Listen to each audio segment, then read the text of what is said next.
Get on to episode 8. Today we are joined by Donatella from Dublin, the Italian queen herself. Ciao. How are you, Mags? Any scandal? None yet, but there's an event coming up which probably will end up being scandal. So tell me, how has life been since creating Italian culture, creating pasta, tomatoes, producing all that from your imagination? Very good. Yeah, no complaints. Plenty of pasta now and pomodoro. Living the life as it were. Yeah.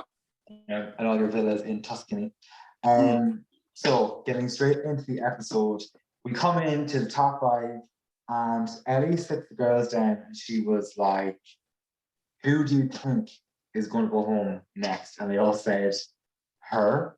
And you could tell she's kind of young in that regard. She was like almost begging for the validation as to why she belonged there. And they're all like, yeah, it's you. I think she's been high enough, just not the winner of a few episodes. What do you think of that whole kind of after lip sync sit down? Yeah, so Ellie Diamond is a funny one, okay? Because Ellie Diamond is very good. Yeah. I like, there's nothing wrong with what she does. No. But I just don't care, Yeah. So that's the problem.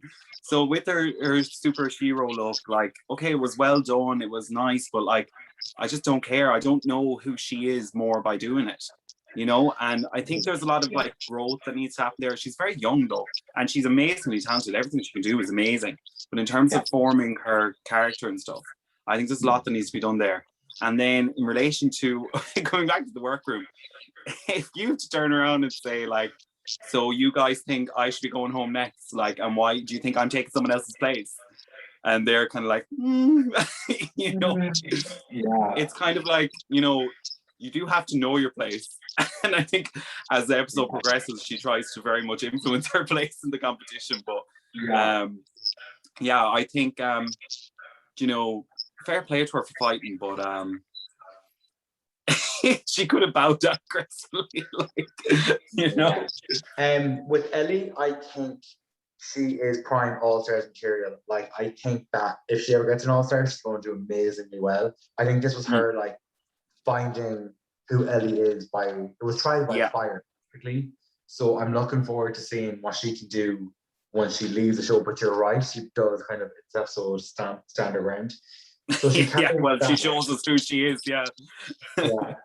Like, she even brought it into the workroom table the following day, so like it's clearly being set up as like a storyline for the producers. So then RuPaul comes in these boy wigs. They're camp. I love the campness, but like the wigs themselves, horrendous. They're so bad. You're RuPaul. Like, it obviously there has to be some kind of intention behind why they're so goddamn awful, but like, Jesus, the cut of them. Literally. they're not Websters. They're not NR wigs. What are they? They're definitely AliExpress out of the bag. Yeah. When you're like at a wig and you're like taking strands out here and there, it's like she went around the workroom and picked up all the queens like extra strands and like just managed to get like a little lace front her voice out.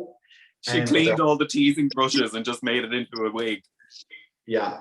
So then RuPaul basically, it's like the mini challenge is like that punk rock type thing.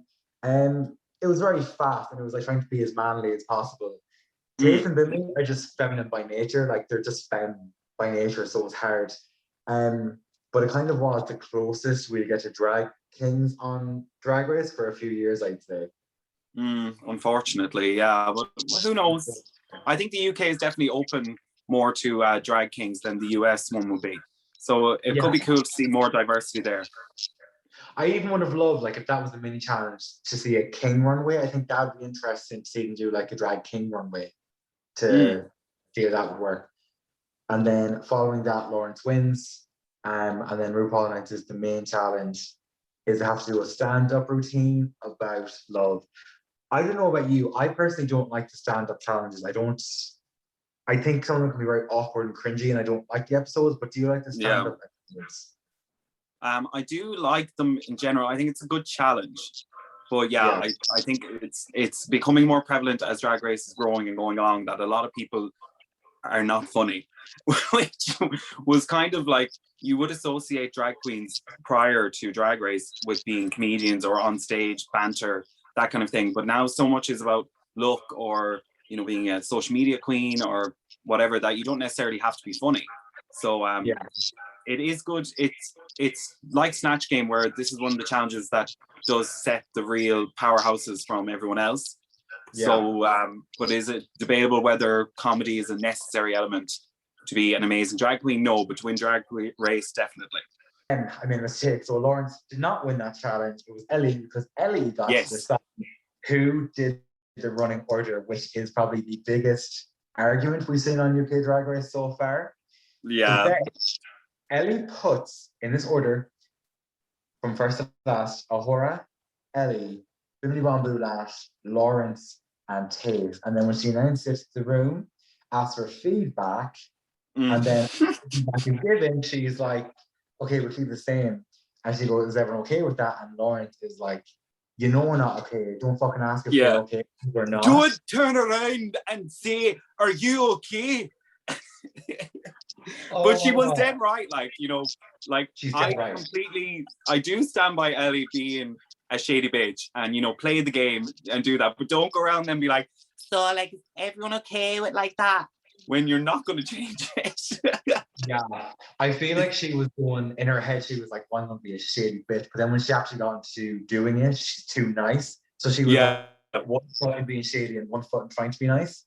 Now, my personal opinion is, if someone's material is funny, I don't think it matters where they're placed. Like, it might be a difference between winning the challenge and being safe, but I don't think she was necessarily shady, because if someone's going to be bad, they're going to be bad regardless of where they're placed. If anything, she just compromised the overall integrity of the comedy show, that it was more disjointed because you had it was just a bit all over the place. Whereas if you had it built off who's going to be a strong opener and then the middle and then the strong end, it just would be a better show. But we're judging each section individually, but we're judging RuPaul's judging. I mean, if we go back to the Good Morning Britain, or whatever that Morning Glory challenge, Ahura was actually very funny. So Ahura could have taken this and actually stormed the show. So it could have went either way. So we don't know how anyone's going to perform.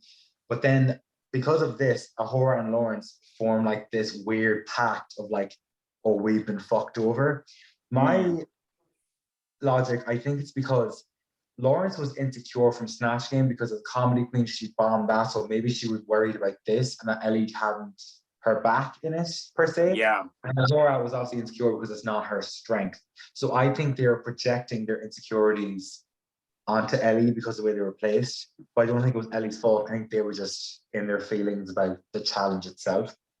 Yeah, Ellie was absolutely intentional in doing it, but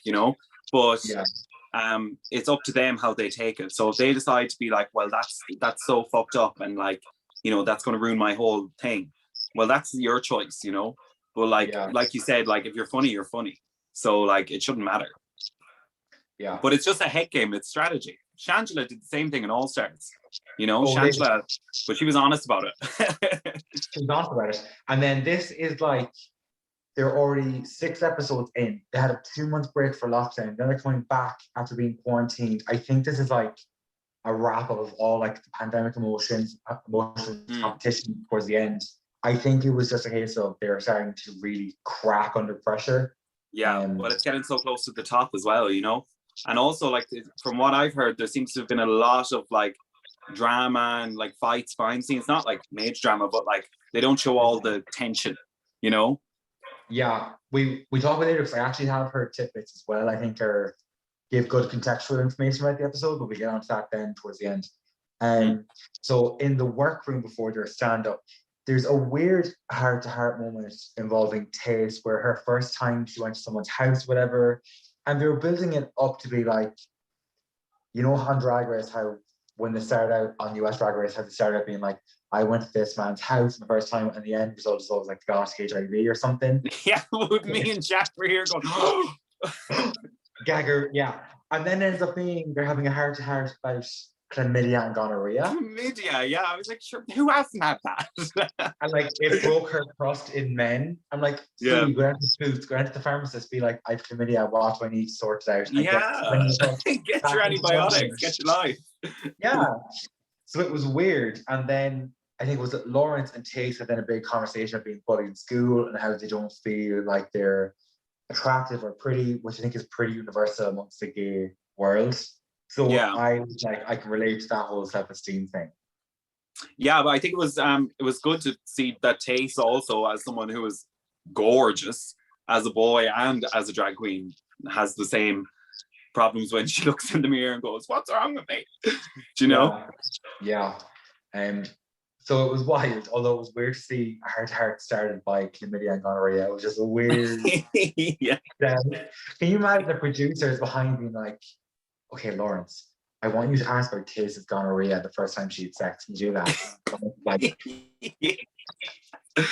oh, everything on the table, you know? Everything on the table.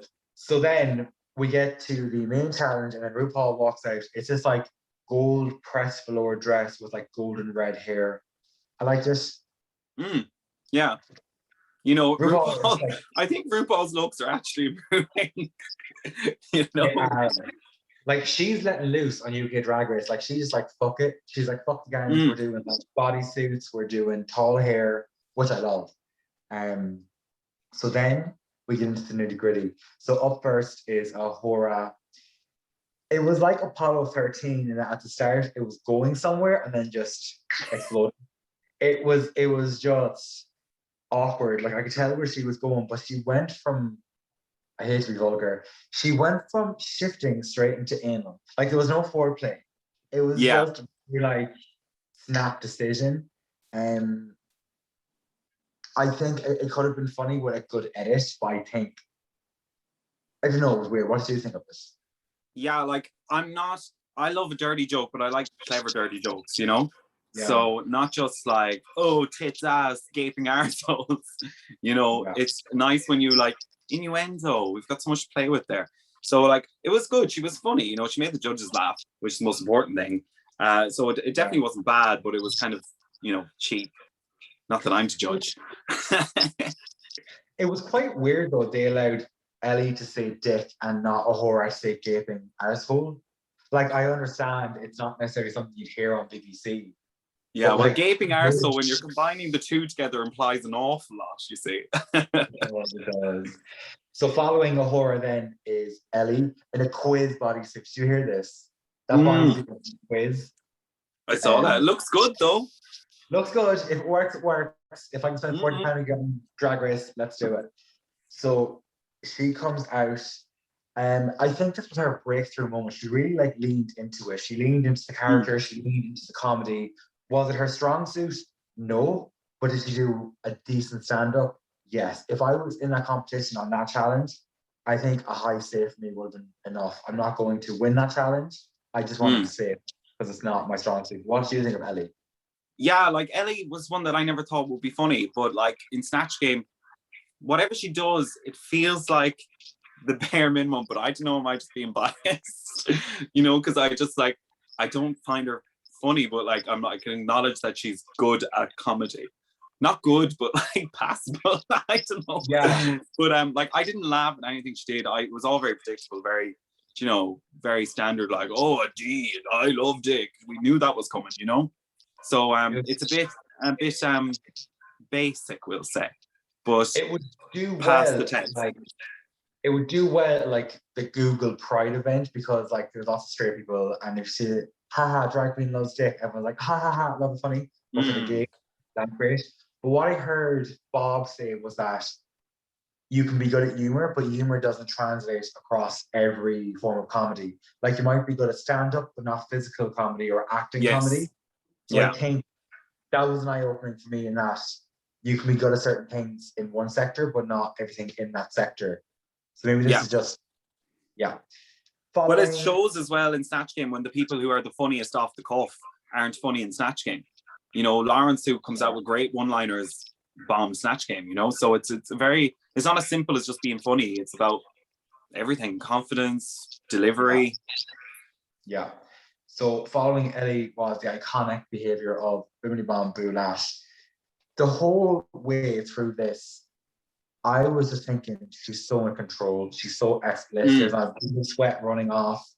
Her jokes were funny, but yeah, she stayed true to herself. When she said, "You all look so great tonight," it just makes you want to dismantle patriarchy. Yeah. It's so on brand for Bimini, and that's what I love. Like, she's playing the game, but playing the game as Yeah, but she's just cool as a cucumber. Like throughout the entire, we've never seen her sweat, which I love, you know? Yeah. And like, even she's just standing there, everything, even when like she presents herself, she's just so there and just being like, what? Yeah. Deserved. It was deserved. Following Bimini, Lawrence Chaney. Now, the first thing I wrote down is this comedy or trauma, because I was bored. But like, she kept talking about out, and it was a build up. And I'm like, are you having a moment on stage? You're gonna break down crying. And I can see where she was going with it. Like, I can see that in a stand-up, like, there needs to be like a storyline, there needs to be like a gradual flow to it. But I think with Drag Race, you need to have an up and down, kind of give levels to it. I think you need punches on Drag Race. You don't know, it's not a slow burner. We're not edging here, you know? Yeah, like, she was doing a marathon where we wanted like a sprint with a rest and another sprint. It was just like, it lacks everything Bimini had. Bimini had like ebbs and flows, and you were in on the joke, whereas Lawrence was like trying to spin some yarn. And I was like, okay. Yeah, cool. you're waiting for the joke constantly.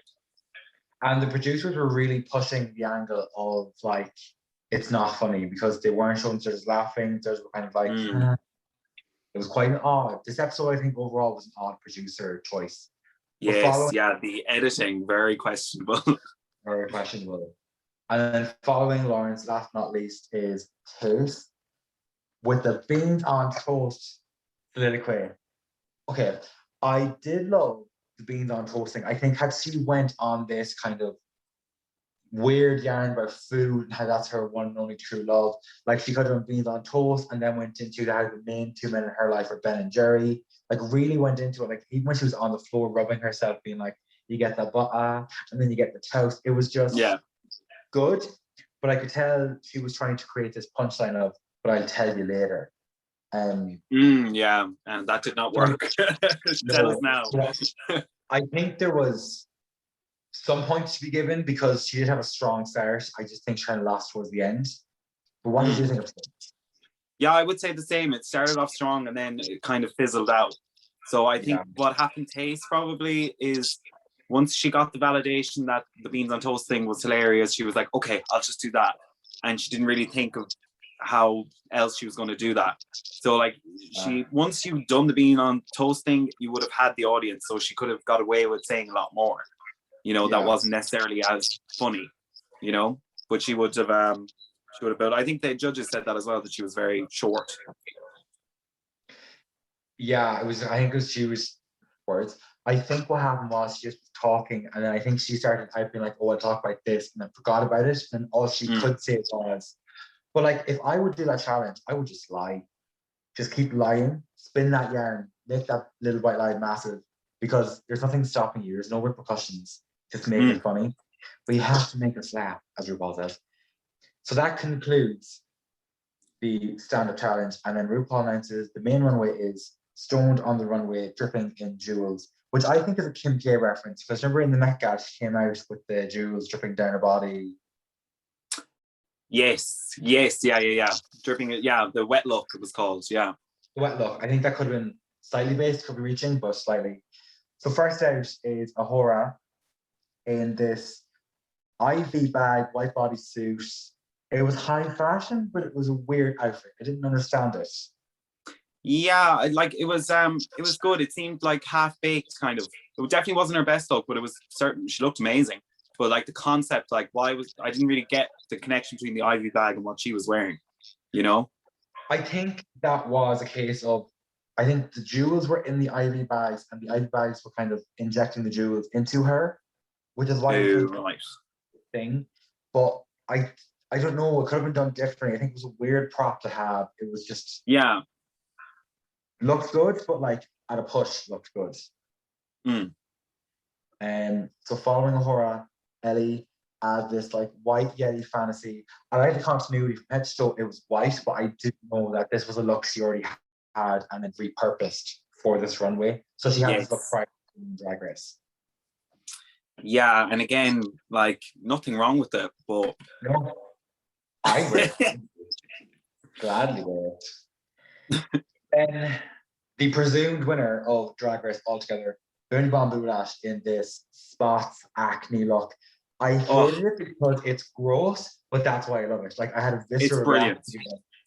Not that spots are gross, it was just like she really went there. She really put Diamantes and made it acne.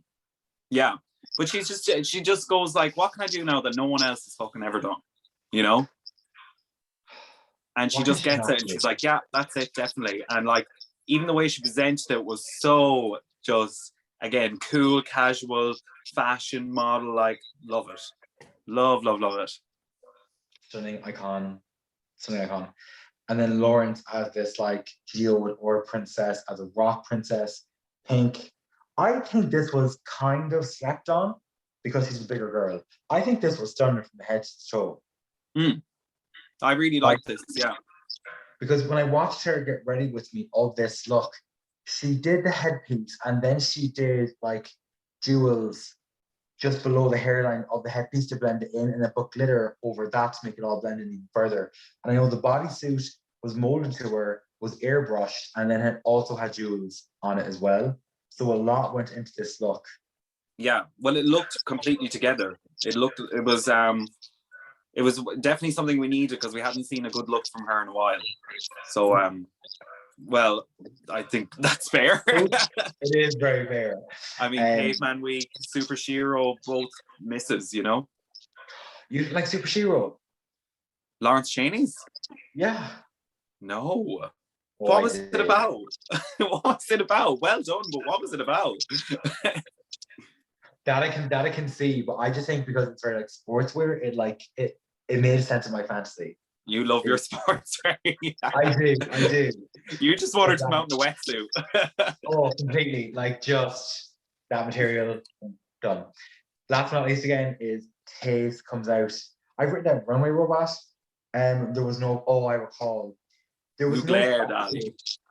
yeah. Like it could have used another metal panel at the back because I think I could see her undergarments from the back. So from the front it was polished, but I think almost like the back was an afterthought. So while it was stunning, and the wig itself was a masterpiece, the outfit was a swing and a miss, I feel personally. Which? The outfit? Tases? Yeah. Oh, really? No, I loved it. I loved it. I really did. I thought it was so good. But my problem with Taze is Taze can wear anything. Like, even when she was wearing the fucking Brillo pads, she still looked good. You could tell the Brillo pads were shite and it was very badly done, but she can wear anything and she'll sell it. Like, but it's, I really like that look. Not the Brillo pads. This week's. I want to be mad when Drag Race is over because I love watching Taze. She's so warm and charismatic, but yeah, she's talented. Like I want to see her on an All Stars with budget. This is her with no budget now, with a budget. I don't want to say Naomi Smalls of UK because that kind of comparing drag queens, but she's so pretty. She had that long, elegant figure, but she's so warm. Love her to bits. So going to pose on the spot. If you were tasked with strolling down the runway, dripping in jewels, what would you do? Okay. So I did actually think about this. So my idea would be it would be like a fish, what's it called? Fishtail dress? Yes, mermaid dress. Mermaid? I don't know. When it goes out at the bottom. Anyways, Yeah, one of them. So like that would be all like black and like look like coal. And then it'd be like blue, purpley, amethysty kind of crystal coming up that would make the dress. And then I'd be there like, ooh. So that would be my idea. Don't steal it. It's on camera. If I were to do it, what I would do is I have two options because I'm impressive. I would like have blue tears as in jewels coming down here, but I would have it then kind of coming down the dress. So like the tears would form the dress, but to be all like blue jewels. Oh, gorge, yeah. Cascade type thing. And the other thing would be like have a shower prop coming up here and over and down, and then the water would be the jewels coming from the shower prop. So I'd be walking in a shower. Now this is all thinking like we had no like budget. This is like if money was no option, I'd do it. Yeah. And turns out water is everything to me. Don't know why. And so then we get into Untucked, which is this is where all the editing really comes into play. So Lawrence really, really, really, really went after Ellie in a bad way. This was very, very bad. Even Ahura was like, I can't even look at you. I can't even look at you. I'm so mad. And I was like, is it that deep? Like whether or not you were placed somewhere else, you were still going to do that material. In the cards that you wrote down, you had this material. And I don't think putting them anywhere else would have changed that. Yeah. Like even it was still weird though, because that was like the main thing of Untucked. But then the editing comes into play because on stage, Lawrence's sketch wasn't great, and we were all kind of like, But then when the judges were critiquing it during Untucked, they loved it. And I was like, well, if they loved it, why were they not showing that during Lawrence's set? Yeah. What do you think of Untucked and all that stuff? But did you hear the T why Ahura really was upset? No. So Ahura said, so there's some online review where they're interviewed afterwards. I don't know the name of it, but I watched it today. And Ahura said that the real reason why she was so upset was because RuPaul asked them, who do you think should go home tonight? And it was cut out, but everyone said Ellie, but Ellie said Ahura.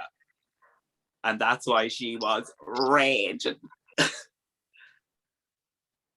Oh, I love the drama, but like, why would they cut that question out? Like in every scene, big moment of like, we're gonna, even if these girls were all friends, we're gonna fuck this friendship right up.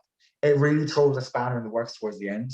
So this whole episode was a very dodge editing episode. I don't know what the producers were at. They were clearly on crack. Lockdown got them. They were drinking heavily, but it was just wild. Like they must have left it out to reinforce Ellie being there because they obviously want Ellie there for some reason. So if they had showed the footage of everyone saying Ellie deserves to go home, well, I suppose they could have framed her as like the underdog then. I don't know. It's strange. Like there's no reasoning. Like normally with Drag Race, you're like, they did a bad edit, but you don't understand the reasoning. Like with the horror at the start of the season, she got the villain edit, but also that was because then she got a redemption arc. So they're not like, we know that when we know they're not strangers to that, we know how they operate, but this was just a weird call all around. Yeah. Even apparently during Untucked, Ahura and Ellie made up. We didn't see that either. So they were kind of keeping this argument going. So then we come back to main runway, and it's Ahura versus Taste. I think what happened is they wanted that drama of these are best friends, they live together. Yes, absolutely. They wanted that moment since the whole relationship arc, and they're living together. And I've sent my best friend home. That's what they're going for, definitely. Yeah. And I think this also was a case of there's only 5 of them left. All 5 are very strong. This was splitting hairs. And even though Ellie didn't have a badge, Ellie's been high and consistently safe and high. Yeah, she's never lip synced. She's never lip synced. So I'm like, does she have a badge? No, but she also does have credentials that she's never hit the bottom. Or even so it's weird. So them two in Bond 2, Bimini Bondurash wins. Deserved. She now has as many badges as Lawrence. The song is "You Don't Have to Say You Love Me" by Dusty Springfield. Sorry. Sorry, like, okay, Drag Race definitely has enough rep now to be getting 90% of the songs they want. Yeah. And I'm all for educating us young gays or whatever, but I really did not need that song as the lip sync. Especially when Tace is lip syncing. Like, I do not need Dusty Springfield. But maybe they were going for another memory moment, like where they wanted Tace to serve the drama. But I would have loved a bit of Raka Khan, like. So this is something that I thought was interesting. So like if they want to do country, why not do It's Not Fair by Lily Allen? That's iconic. That's old school. You and I, Lady Gaga. Something. But then I thought, was this geared towards Taste? Because Taste we know can do a slow motion lip sync, and also Ahura has filler, so Ahura can't move her face. Yeah, Ahora's frozen in time, so she was already at a disadvantage. Yeah. So like, I mean, are they above doing that? No. So this was a weird choice even for the song. Like they have done Dua Lipa. We know they have some sort of budget. So why in the second to last, if not the last pre-recorded episode of Drag Race, are they choosing Dusty Springfield? And like, also, can I just say, do you remember the lip syncs from UK season 1? Yes. Well, I wouldn't forgive you. I would forgive you if you didn't, because oh my god, disastrous. So I'm so glad we actually got good lip syncs this season. But even this Dusty Springfield moment was better than what they produced last season. Like even Breakout Dolly, like it's so weird. Like why? Like are these songs BBC have already like do they have masters for them? Like does the BBC own these songs already so they don't have to pay royalties on them? Are they picking from the back? Well, see, anything that will be used in any of the ads or any shows on BBC, even as backing music, they would have to get the rights first. So maybe they are just being cheap and being like, oh, we have this one here. Well, I think it stands to the Queens that whatever they get, they're still making iconic.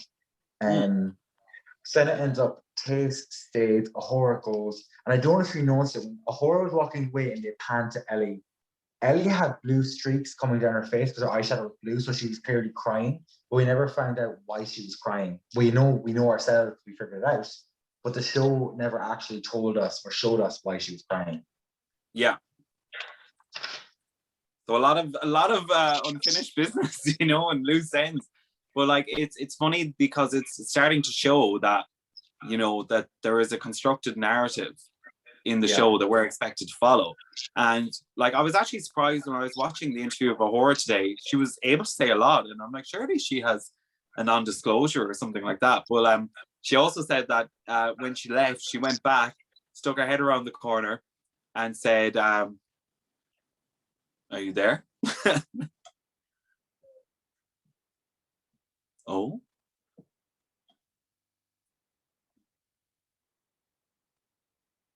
where'd she go? I think my phone died, so let's just finish it off here. Yeah, well, anyways, Aura went back and did which one of you took a shit in the toilet and didn't flush it? Yeah. That was her exit line, but they cut that as well. It's fucking show. But I'm very glad that we're not glad they're coming towards the end, but I'm excited because this has been such a strong season. So I'm very much so looking forward to the rest of it. Yeah. So where can everyone find the Italian Stallion, the creator of pasta, the creator of tomatoes? The original tomato. At Donna the Drag Queen on Instagram, on TikTok, on Twitter. Don't really use that, but anyways. And follow House Wig. We'll have a show coming up on the 20-something of March, 25th, 26th, I'm not sure, the Friday. The final of the lockdown ball, which I believe you will be taking part in, Magdalena, isn't that true? A familiar face, perhaps. Yeah. So very excited to see what you turn out and bring it to the ball. But anyway, thank you so much for joining me. I'm sure we will see you again with the finale with the House of Wig. Very exciting. Lovely. Thank you for having me. You're welcome. Bye. Grazie mille. Okay.